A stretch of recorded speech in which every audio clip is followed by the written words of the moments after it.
Salut, c'est Hugo. Aujourd'hui, on va apprendre les bases du poker.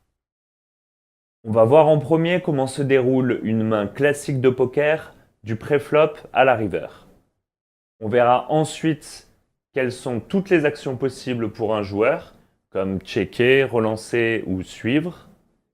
Et en dernier, on s'intéressera à toutes les possibilités de combinaison et quelles sont les probabilités de les obtenir. C'est parti. Le poker se joue avec un jeu de 52 cartes dans lequel on retrouve les 4 différentes familles, trèfle, cœur, pique et carreau. La carte la plus faible étant le 2 et la plus forte étant l'as. Le nombre de joueurs total à une table peut varier de 2 au minimum à 10 joueurs au maximum. Au début de chaque main, le dealer représenté par le jeton D distribue 2 cartes face cachée à chacun des joueurs et celles-ci ne peuvent être vues que par les joueurs qui les reçoivent. Les 2 joueurs sur la gauche du dealer doivent s'acquitter d'une mise obligatoire en jetons, qu'on appelle la small blind et la big blind. La valeur de la big blind étant le double de la valeur de la small blind, et elle représente également la mise minimum à la table.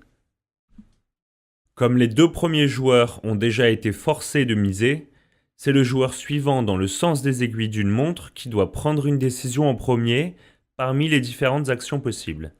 Il peut suivre ou call, c'est-à-dire égaliser la dernière mise. Il peut relancer ou raise, c'est-à-dire augmenter la mise. En France, la relance doit être au minimum le double de la dernière mise et au maximum la totalité des jetons en notre possession. Dans ce cas-là, on dit que le joueur est all-in. Il peut également se coucher ou fold, c'est-à-dire ne pas investir plus de jetons dans le coup. Dans ce cas, le joueur jette ses cartes face cachée au croupier, et à partir de là, il est considéré comme étant hors du coup. Chacun leur tour, les joueurs devront prendre une décision jusqu'à ce qu'ils aient tous mis le même nombre de jetons dans le pot. Le pot, c'est la somme des jetons cumulés pendant les 4 tours d'enchère, et il est gagné par le ou les joueurs remportant la main. Ceci clôture le premier tour d'enchère qu'on appelle le pré-flop. Les joueurs restants voient alors le flop, 3 cartes communes qui sont révélées par le dealer, et après lesquelles on commence un nouveau tour d'enchère. Une nouvelle action s'ajoute aux précédentes pour les joueurs. Lorsque personne n'a encore misé avant eux, ils peuvent choisir de checker ou bien de dire parole. Ça signifie qu'ils restent dans le coup, mais ne misent aucun jeton. Ça n'est possible que si aucun joueur n'a encore misé à ce tour d'enchère. Une fois que tous les joueurs ont égalisé leur mise, le dealer révèle une nouvelle carte commune qu'on appelle la turn. Un troisième tour d'enchère démarre ensuite. À la fin de ce nouveau tour d'enchère, le dealer révèle une 5e et dernière carte commune qu'on appelle la river.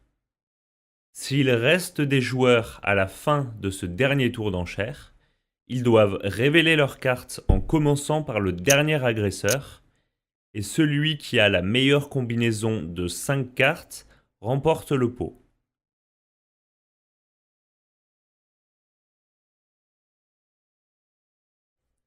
La puissance d'une combinaison de 5 cartes est en relation directe avec la difficulté de l'obtenir.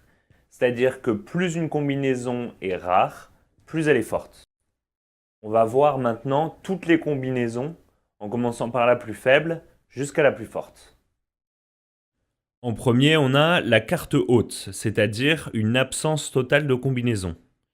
Ça arrivera environ 17% du temps. La première vraie combinaison, c'est la paire. Ça signifie qu'on a 2 cartes de la même valeur. Ce qui arrivera le plus souvent, c'est-à-dire environ 44% du temps. La double paire, c'est simplement 2 fois une paire, c'est-à-dire 2 fois 2 cartes de la même valeur. La probabilité que ça arrive est de 23,5%.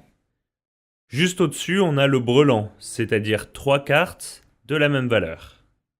Cette combinaison est déjà beaucoup plus rare que les précédentes, avec un peu moins de 5% de chances que ça arrive.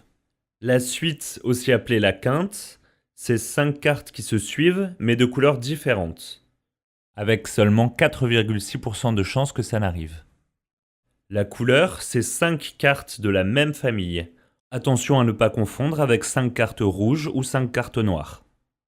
Vous n'aurez une couleur que 3 fois par 100 mains jouées.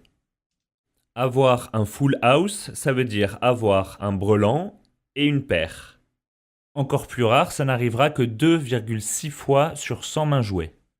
Un carré, c'est un assemblage de 4 cartes de la même valeur. Vous n'aurez le carré qu'environ une fois toutes les 600 mains jouées. Enfin, la meilleure des combinaisons, c'est la quinte flush, c'est 5 cartes qui se suivent et de la même famille.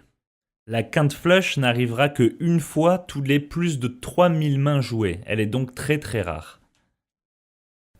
Ces statistiques partent du principe que vous avez payé avec 100% de vos mains pour voir le flop, la turn et la river, ce qui en réalité ne sera pas du tout le cas.